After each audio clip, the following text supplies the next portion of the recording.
मैं समझता हूं कि बाबा साहब अम्बेडकर विद्वान थे, उनके जैसा विद्वान नहीं हुआ। उन्होंने रास्ता दिखाया, वो सर्वोपरि और सर्वोत्तम रास्ता है। जितना जल्दी हमारे लोग अंधविश्वास पाखंडवाद को छोड़ के और तर्क वितर्क ज्ञान की तरफ आगे बढ़ जाएंगे, विज्ञान की तरफ आगे बढ़ जाएंगे, उतना ही देश से बुराइयां परेशानियां खत्म हो जाएंगी।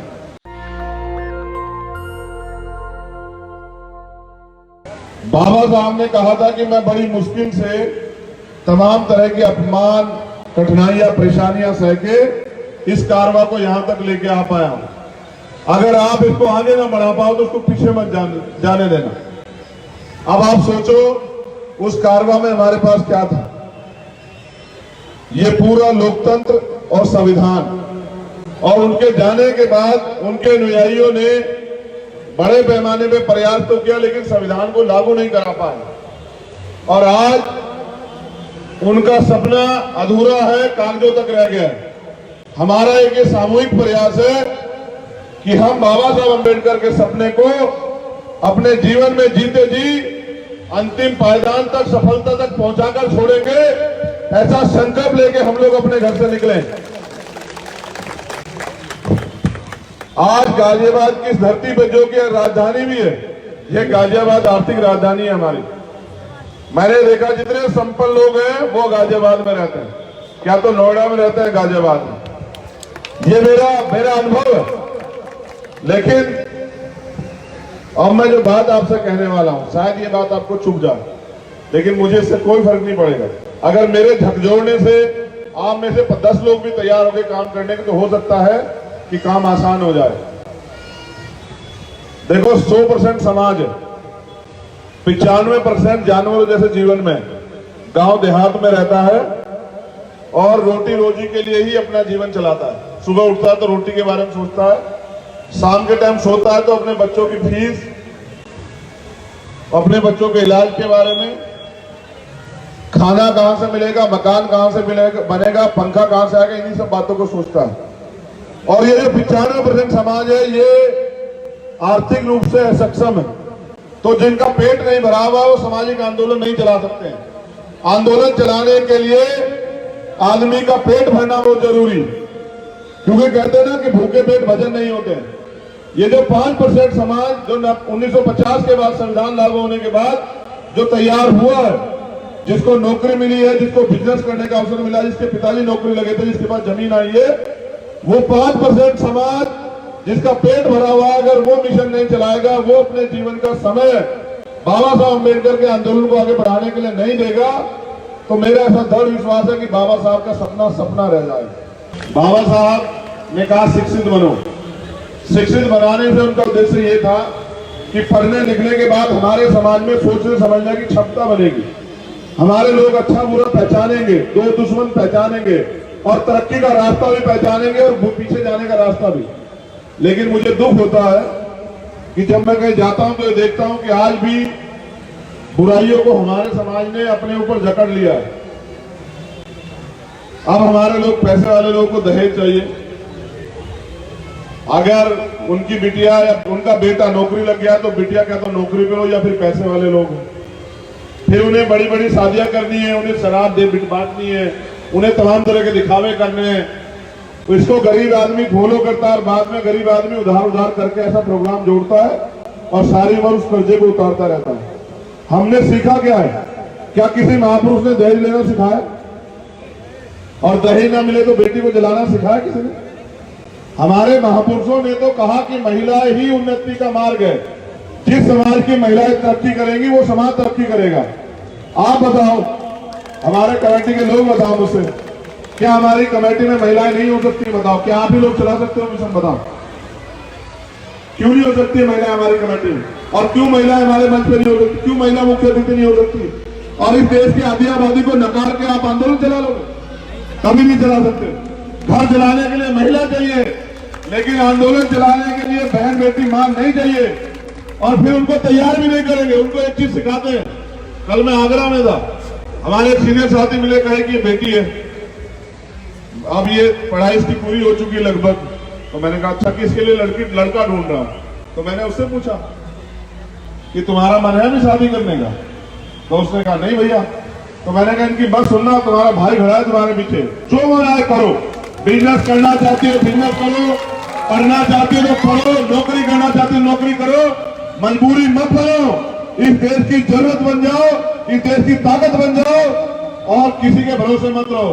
क्योंकि मेरा अनुभव ये कहता है, इस देश में अगर सबसे बड़ा धैर्य किसी के पास है, सबसे बड़ा अगर कोई त्याग कर सकता है, सबसे ज्यादा अगर संघर्ष कोई कर सकता है और भाव में भी अपने बच्चों के बारे में कोई सोच सकता है, तो वो सिर्फ मां है, महिला है, उसके अलावा कोई नहीं है और दुनिया में उसका कोई तोड़ नहीं। जिम्मेदार साथियों, मेरा काम आपको रास्ता दिखाना है।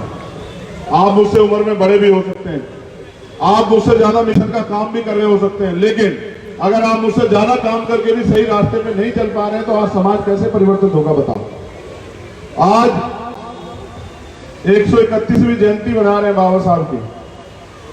मैं जब पूछता हूं लोगों से कि बाबा साहब ने तो कहा कि शिक्षित बनो, तो आप कितना पढ़े हो, कितना जानते हो बाबा साहब के बारे में? हम बाबा साहब को जानते हैं, बाबा साहब की बातों को नहीं मानते हैं। जब हम बाबा साहब की बातों को नहीं मानते, बाबा साहब ने कहा कि हमें बोध में भारत बनाना है। मैं ये देखता हूं बड़े पैमाने पे अभी भी लोग इसकी तरफ नहीं बढ़ रहे हैं, पढ़े लिखे लोग नहीं बढ़ रहे हैं, वो अंधविश्वास में है, वो कुरीतियों को मानते हैं, वो तमाम तरह के पाखंडवाद को फॉलो करते हैं। वो देखो, जागरूकता जब फैलेगी तभी तो बदलाव होगा। जब हम जो मेरे पास ज्ञान है और मैं इसको अपने तक सीमित रख लूं तो ये बेवकूफी हुई ना भाई। मैंने सीख लिया, मुझे पता लग गया अंधविश्वास पाखंडवाद जीरो है, तो मुझे मेरा फर्ज क्या है कि मैं और लोगों को तैयार करूं। आप ये बताओ, जितना पैसा कमाते हो उसका 90% तो उनको देते हो जिनसे कहते हो कि उन्होंने इस देश को कमजोर कर रखा है, हमारे अधिकार छीन रखे हैं। तो ये बताओ, जब 90% पैसा उनको दोगे, ना अपना बिजनेस करोगे, ना अंधविश्वास पाखंडवाद छोड़ोगे, ना कुरीतियां छोड़ोगे, तो भाई तुम्हारे जीवन कैसे बदल जाएंगे बताओ। मैं समझता हूं कि बाबा साहब अम्बेडकर विद्वान थे, उनके जैसा विद्वान नहीं हुआ, उन्होंने रास्ता दिखाया, वो सर्वोपरि और सर्वोत्तम रास्ता है। जितना जल्दी हमारे लोग अंधविश्वास पाखंडवाद को छोड़ के और तर्क वितर्क ज्ञान की तरफ आगे बढ़ जाएंगे, विज्ञान की तरफ आगे बढ़ जाएंगे, उतना ही देश से बुराइयां परेशानियां खत्म हो जाएंगी। हम आज भी भाग्य और भगवान के भरोसे हैं। मैं नास्तिक हूं, मैं गारंटी से कहता हूं कि नहीं होता है भगवान। अगर भगवान होता, आप मेरी बात का जवाब देना और मुझे गलत साबित करना, मंच के लोग भी और सामने के लोग भी। अगर भगवान होता और अगर भगवान किस्मत लिखता तो 9-9 साल की बच्चों का रेप कैसे होता बताओ आप मुझे। अगर भगवान है तो उन बच्चों की चीखें क्यों नहीं सुनाई देती? जिन गरीबों के घर जलाए जाते हैं वो उनकी चीखें क्यों नहीं सुनाई देती? जब निर्दोष लोगों को पकड़ के सरकार की ताकत पे जो जेलों में भेजा जाता है, उनकी हत्या की जाती है। मैं पाली अभी राजस्थान गया था, सिर्फ मूछे रखने पे जितेंद्र पाल मेघवाल की हत्या की गई। उसकी 4 बहनें हैं, मैं उन चारों बहनों से मिला, जैसी मेरी बहनें यहां बैठी हैं ऐसी ही। मैंने उनसे पूछा कि बताओ तुम क्या सोचती हो? उन्होंने मुझसे जो बात बताई ना, मैं अपनी भावुकता को नहीं रोक पाया। मैं बहुत कठोर आदमी हूं, लेकिन मैं किसी के दर्द को नहीं देख सकता हूं, मुझे तकलीफ होती है, क्योंकि मैं समाज को परिवार मानता हूं। जब मैंने उनसे पूछा कि बहनों बताओ, तो उन्होंने मुझसे कहा कि हम आपको नहीं जानते थे, वो जितेंद्र हमें दिखाता रहता था आपको, उसने मूछें रखनी आपसे सीखी। और वो मूछें रख के जब हमें यहाँ कहा करता था कि मैं एक दिन भाई को गांव में जरूर लाऊंगा, लेकिन भाई आप आए हो, आज जितेंद्र नहीं है। जो आपको बुलाना चाहता था वो जितेंद्र अब नहीं है इस दुनिया में, लेकिन आप आज आए। मैंने उनसे पूछा कि तुम्हें यहाँ गांव में कैसा फील होता है? मेरी बात पे गौर करना, मैं अपने सीनियर लोगों से कह रहा हूं, कमेटी के लोगों से। राम कुमार जी, मैंने उनसे पूछा कि आपको कैसा महसूस होता है गांव में? तो उन्होंने कहा कि देखो भैया, अधिकार है, लेकिन आज भी राज पुरोहितों के घर के सामने से हम चप्पल पहन के नहीं निकल सकते। ये भारत है। अगर मेरे तन पे अच्छे कपड़े हैं, मेरी जान में जेब में पैसे, मैं गाड़ी में घूम रहा तो समाज कहां घूम रहा है? समाज तो आज भी देखे आप, मैंने क्या बताया आपको कि वो चप्पल पहन के नहीं निकल सकते हैं। ये भारत है, कहते हैं सबको बराबर के अधिकार। मैंने सत्यपाल चौधरी मेरे साथ थे, मैंने पूछा कि और क्या है? उन्होंने कहा महिलाओं को छोड़िए, पुरुष भी कई गांव ऐसे आज भी यहाँ, वो भी मोटरसाइकिल पे राजपुरोहितों घर के सामने से नहीं निकल सकते। और मैंने खुद देखा, भारत की सर्वोच्च सेवा है सिविल सर्विसेज, एक आईएएस को मैंने खुद देखा कि उसकी बिंदौली निकलनी थी बारात घोड़े पे, उसके लिए सुरक्षा की व्यवस्था करनी पड़ी। ये है राजस्थान, और यही हमसे बहुत करीब है, 200 किलोमीटर पे। और हम कहते हैं भारत बदल गया, नहीं बदला है, आपकी सोच बदल गई है। आपको लगता है कि आप बहुत सबकी सेवा करते रहेंगे, वो लोग आपको गले लगा लेंगे, बिल्कुल नहीं लगाएंगे। उनका एक ही धर्म है, आपको नीचा दिखाना और आपको झूठा कमजोर साबित करके आपको सिर्फ और सिर्फ अपमानित करना। अपनी लड़ाई को समझो, जब तक आप इकट्ठे नहीं होंगे, जब तक आप अपनी एकता नहीं बनाओगे, कौन से भ्रम में हो, कौन सा एंकर में हो, है क्या तुम्हारे पास जो तुम घमंड में हो, एकजुट नहीं होना चाहते हो? क्या है आपके पास, बताओ। मैंने तुम्हें मना किया था ना। देखो, मैं एक कहानी सुना के अपनी बात खत्म कर दूंगा। बहुत इंपॉर्टेंट कहानी, अगर आपकी समझ में आ जाए, और मुझे वैसा विश्वास है कि समझ में आएगी, और आपको आए जाए मेरी बहनों माओं को जरूर समझ आएगी। ये कहानी जिनको हम अपना गुरु मानते नेता, वो समाज के कैडर में सुनाया करते थे। जब अपने साथियों कैडर दिया करते, सुनाया करते थे। मुझे लगता है अब हर एक व्यक्ति को कैडर की जरूरत है, क्योंकि पिछले 10-12 साल में बहुत सारी चीजें खराब हो गई। अब समाज को दोबारा तैयार करना है, इसलिए मैं सार्वजनिक रूप से इस कैडर, इस बात को आपके सामने कहानी को रख रहा हूं। एक जंगल था, और उस जंगल में बहुत सारे जानवर रहते थे। उसी जंगल में एक झील थी। सब लोग उस झील से पानी पिया करते थे और अपने अपने काम पे, अपने अपने जो भी उनका वितरण है उस पर लगे रहते थे। अचानक से एक दिन ऐसा हुआ कि जंगल सूखने लगा, और जब जंगल सूखने लगा तो वो जंगल के साथ साथ वो झील भी सूखने लगी। एक दिन ऐसा आया कि जंगल और झील दोनों सूखे। फिर जैसे हम इकट्ठे हुए ना, ऐसे वो सारे जानवर इकट्ठा हुए और उनमें चर्चाएं हुई। सबके अपने अपने सुझाव होते हैं। कुछ ने कहा कि जंगल छोड़ के चलते हैं, कुछ ने कहा कि पता नहीं कब बारिश आएगी, कब झील भरेगी, कुछ ने कहा भाई अपनी जान भी बचानी है, तो जंगल से हमारा कौन सा रिश्ता है, चलो कूच करो।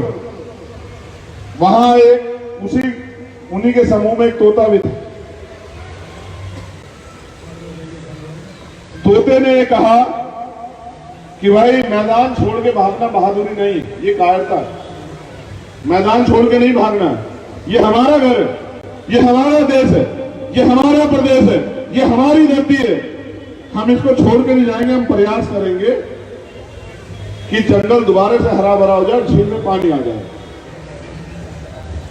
अब तय ये हुआ कि प्रयास कैसे करें। तो गांव में एक प्राकृतिक जगह थी, जैसे आज भी हमारे लोग जाते हैं ना, कि वो पुरानी जगह, वहां लोग जो है मन्नतें मांगा करते थे, पूजा पाठ करते थे, इस तरह की चीजें है। ये मनगढ़ंत होता नहीं है कुछ भी। ऐसे मेहनत ही करनी पड़ती है। रोटी अगर सामने हो तो भी तो मेहनत करके खानी पड़ती है, तब मिलती है। तो वो एक प्राकृतिक जगह जो गांव के जंगल में थे, क्योंकि इतिहास गवाह है कि इस देश के मूल निवासी बहुजन समाज के लोग पहले प्रकृति की पूजा करते थे। तो जब वो उस जगह पर गए और जाके उन्होंने 3-4 दिन 5 दिन वो बैठे रहे, प्रयास करते रहे कि प्रकृति की तरफ से कुछ खबर आए, कोई संदेश आए।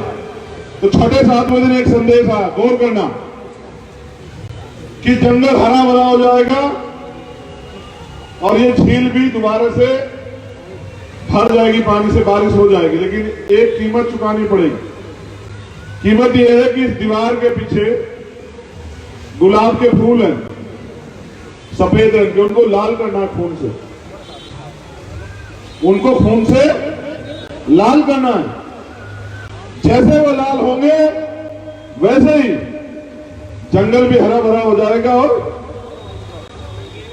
झील भी भर जाएगी। अब जब ये प्रकृति की तरफ से आवाज आई तो कुछ लोग कहने लगे, अच्छा इसकी क्या गारंटी है कि भाई इसको लाल करने से बारिश आ जाएगी, झील भर जाएगी, जंगल हरा भरा हो जाएगा। कुछ लोग कहने लगे कि भाई मेरा विश्वास नहीं, मैं तो जाने की कोशिश करूंगा, मैं तो जंगल छोड़ूंगा। और लोगों ने अपने अपने मत दिए। तोता फिर बोला, तोते ने कहा एक काम करते हैं, किसी की जान भी नहीं जाएगी, एक एक बूंद खून की सब लोग दे देते हैं। जैसे मैं आज आपसे कह रहा हूं सर, मेरे अकेले के चिल्लाने से कुछ नहीं होगा। हमारा समाज बहरा है और गूंगा भी है, वो सुनना भी नहीं चाहता और बोलना भी नहीं चाहता। हम सब लोगों को मिलकर चिल्लाना पड़ेगा, तब जाके शायद उनके कानों तक आवाज चली जाए, उनको दर्द समझ आ जाए। दर्द वो सहते हैं, वो अपमान भी सहते हैं और वो अधिकारों से वंचित भी हैं, लेकिन फिर भी इसी को अपना जीवन मान रहे हैं, गुलामी को। तो जब तोते ने बात कही तो जंगल के जो बहुत सारे ताकतवर जानवर थे वो सहमत नहीं हुए। उन्होंने कहा भाई तेरा जो मन है कर, हमें तो जाना है, हमें तो अपनी जान की परवाह करनी है। समाज भाड़ में जाए हमें कोई फर्क नहीं पड़ता, किसी का मिशन भाड़ में जाए हमें कोई फर्क नहीं पड़ता। हमें तो एक ही चीज पता है, हम सुरक्षित है, सब सुरक्षित है। अगर हमें खाने पीने को मिल रहा है तो समाज भी ठीक। और वो सब लोग जंगल से कूच कर गए। जैसे ही वो जंगल से बाहर निकले, जैसे मैं यहाँ गाजियाबाद से बाहर निकल जाऊंगा हाईवे पे, वैसे उन्होंने देखा कि बारिश शुरू हो गई और जंगल हरा भरा होने लगा और झील भी भर गई। अब वो सब लोग जंगल की तरफ देखने लगे। उन्होंने कहा कि यार बारिश शुरू हो गई है, जंगल हरा भरा हो गया, झील भी भर गई है। जब उन्होंने इस पर चर्चा की तो उन्होंने देखा कि कोई कम तो नहीं हमें से। तो जब गिनती की तो पता लगा कि तोता कम था। अब तोता कम था तो सब लोगों की समझ में आया कि हुआ क्या है। जैसे आपकी भी समझ में आया होगा, कोई भी बता देगा कि हुआ क्या है। समझ रहे? बहुत अच्छी बात है, पता लगा ना कि हुआ क्या है। कितने लोगों को पता लगा कि क्या हुआ है बताओ? अच्छा, ज्यादा लोगों को पता लग गया, ठीक। अब वो सब लोग जंगल की तरफ गए वापस उसी जगह पे। और जब वो जंगल की तरफ गए तो उन्होंने जाके देखा कि सिर्फ एक फूल लाल था। कितने फूल लाल थे? एक। और उसमें तोता अपनी गर्दन काट के लुढ़का हुआ था। तोते की जान चली गई और एक फूल लाल कर पाया बेचारा, और जंगल हरा भरा हो गया। जैसे हमारे महापुरुष आते हैं, अपनी बात को समझाते रहते हैं, समाज के कुछ लोग मान लेते हैं, कुछ लोग नहीं मानते, तो जंगल हरा भरा होता रहता है उनकी कुर्बानियों से। आप लोगों के स्वार्थ से हरा नहीं होता है, हमारे रहबरों की कुर्बानियों से हरा होता है जंगल। जैसे बाबा साहब अम्बेडकर ने कुर्बानी दी थी, तब हमारे तन पे आज कपड़े हैं और ये मंच सजा हुआ है। हम लोग जयंती मना रहे हैं, उन्होंने अपने 4-4 बच्चे कुर्बान किए। एक बच्चा आप अपना समाज के नाम कुर्बान नहीं कर सकते हो। ये फर्क है हमारे महापुरुषों में और हमारे आम लोगों में, ये है उनकी सोच का फर्क। तो जब वो सब लोग पहुंचे, उन्होंने देखा कि भाई तोता तो चला गया। अब शुरुआत क्या हुई? जैसे हम लोग करते हैं, एक ने कहा कि भाई मैं तोते की शहादत पे एक कविता लिखूंगा। दूसरे ने कहा कि कविता नहीं, मैं तोते के ऊपर पिक्चर बनाऊंगा कि तोते ने बलिदान दे कैसे हमारी रक्षा की। तीसरे ने कहा कि मैं तोते का स्टैचू बनाऊंगा। चौथे ने कहा मैं स्टैचू पे माल्यार्पण क्या करूंगा। पांचवें ने कहा कि तोते की जयंती पे मेला लगा करेगा, तोते की शहादत दिवस पे। छठे ने कहा तोता तो हमारा सब कुछ था, तो जब भी तोते की बात आएगी मैं भंडारा दिया करूंगा, जब भी तोते की शहादत का दिन आया करेगा।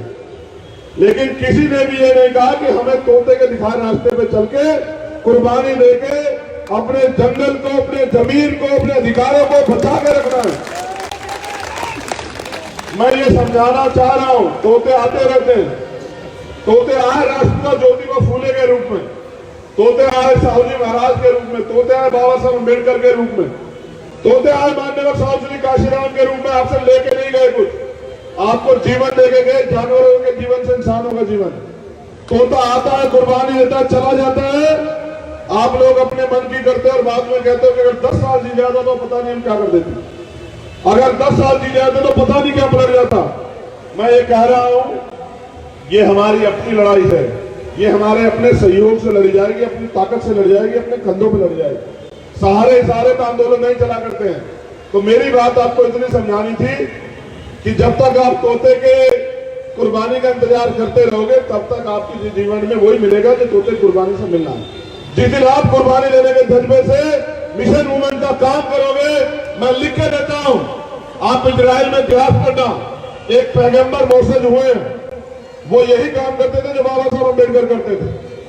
लेकिन फर्क देखो क्या है कि पैगंबर मोहम्मद के जाने के 10 साल के बाद उनके अनुयायियों ने क्रांति की और उनका सपना पूरा कर दिया और बाबा साहब 56 में चले गए रोते हुए, ये कहकर कि मुझे मेरे पढ़े लिखे लोगों ने धोखा दिया। और दर्द इस बात का है कि 66 साल हो गए, 62 साल, 22 चल रहा है ना, 22 62 साल हो गए। हमारे इतने समर्थक हैं, हम सब लोग मिलकर बाबा साहब के उनके सपने की तरफ एक कदम आगे नहीं बढ़ा पाए। सोचिए कि हम कहां गलती कर रहे हैं। क्या हम बाबा साहब के अनुयायी हैं? अगर बेटा बाप की संपत्ति बेच दे, जो बाप उसको देके गया है, तो वो अच्छा बेटा है बुरा? बताइए, बताइए, अपने मुंह से बताइए, इतनी जानकारी है आपको, अच्छा है बुरा है? हमने आज तक किया क्या है? बेचा ही तो है उनका दिया हुआ, हमने कुछ दिया थोड़ा ही। उन्हें देते तो तब जब इस देश में शोषित वंचित वर्ग के लोगों का राज होता और ये देश मानवतावादी विचारधारा की तरफ आगे बढ़ता, आम आदमी यहाँ सुकून महसूस करता। मगर जो मैंने राजस्थान में आपको बताया, मैं धन्यवाद देता हूँ कुंवर राम आर्य जी का, जो जाट समाज से आते थे, उन्होंने भी इस अन्याय खिलाफ आंदोलन चलाया और उनके समाज ने वहां पर इस अन्याय को रोकने का काम किया। लेकिन हमारे लोग अभी ये फरिश्तों के, महापुरुषों के इंतजार में हैं। इनको लगता है फिर बाबा साहब लौटेंगे, फिर काशीराम साहब लौटेंगे, फिर बुद्ध लौटेंगे, रैदास लौटेंगे, कबीर नानक लौटेंगे और इनकी समस्याओं का हल करेंगे, लेकिन ये खुद कुछ नहीं करेंगे। तो मैं धन्यवाद देता हूं कि आपने इतना समय मुझे दिया, मुझे सुना। मैं तोते के रूप से, तोते के तरफ से आपका धन्यवाद देता हूं। आपसे निवेदन करता हूं कि समय है, जाग जाइए, वरना मेरा आखिरी संदेश आपको ये है, अगर आप नहीं जागेंगे तो दुश्मन जागा हुआ है और उसने तैयारी कर ली है। आज का स्टेटमेंट पढ़ा मोहन भागवत का, उन्होंने तैयारी कर ली है कि वो इस देश को बर्बाद करके छोड़ेंगे, देश के संविधान को खत्म करके छोड़ेंगे। फिर आप तोते से उम्मीद करना कि तोता बचा पाएगा, नहीं बचा पाएगा, क्योंकि ये लोकतंत्र है, ये राजतंत्र नहीं। पहले राज लेने के लिए लड़ाई बंदूकों से, तोपों से, भालों से, लाठों से लड़ी जाती थी, बलिदान होते थे। अब लोकतंत्र है, अब लड़ाई वोट से लड़ी जाती है। जितनी देर तक आप ताकत नहीं दोगे, एकजुट नहीं होंगे, उतनी देर तक आप गुलाम बने रहोगे। जिस दिन आप एकजुट होकर ताकत बनाओगे, उस दिन आपका राज आएगा। जिस दिन आपका राज आएगा, उस दिन आपके हाथ में कानून बनाने की ताकत होगी। फिर आप कानून बनाना, जिस कानून से इस देश में मानवता बची रहे। बहुत बहुत धन्यवाद। जय भीम, जय भारत, जय मंडल, जय संविधान। और बहुजन समाज करो विचार, कब तक सहोगे अत्याचार, इस सवाल के साथ आपसे अलविदा लेता हूं। धन्यवाद। नेशनल दस्तक की आपसे गुजारिश है कि अगर इसको बचाना चाहते हैं तो नेशनल दस्तक को सब्सक्राइब करने के लिए रेड कलर के सब्सक्राइब बटन को दबाएं, फिर बेल आइकन की घंटी दबाएं। नेशनल दस्तक को बचाने के लिए बहुत जरूरी है कि हर खबर को शेयर करें, लाइक करें, कमेंट जरूर करें।